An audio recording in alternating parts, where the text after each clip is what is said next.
I'm Roy. I'm William. And I'm Owen. And we're the NMR team. It was then we ran into a problem. It turns out that one of the boxes didn't turn up, so we had to do the following. We didn't have any cables, and we don't have a cable to measure the helium, so we can't measure the helium during charging. So what we managed to do is find an old cable for connecting cables from the preamplifier to the probe, and the charging cables from old spectrometers I had, the helium level from the old spectrometers I had, but they've changed the connectors. So what we've had to do is dismantle, I'll take the old one, cut off the end, and use a constant power source, a constant current source, to provide the correct current whilst measuring across the sensor, the voltage, measuring the voltage across the sensor in order to measure the helium. So that way we are going to go ahead and charge. I'll just show you the equipment.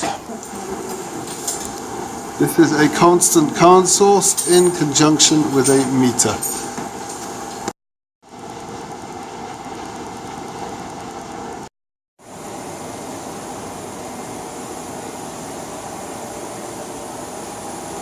So with everything connected up, we started charging, and it went up nicely until we started to see a signal.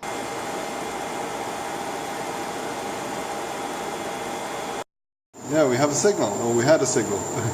Keeps moving.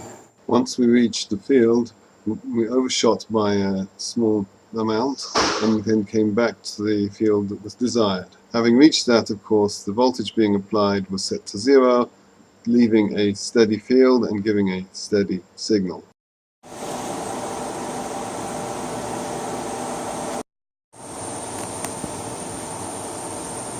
During charging, the magnet is on an open circuit.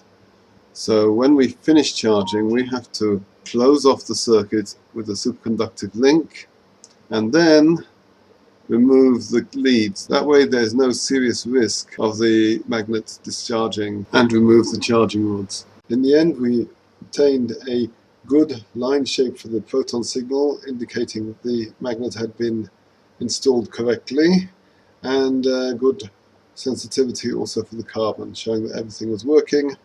And with that, we basically completed the installation. Please subscribe, press the like button, and order NMR services at the link below and in the description.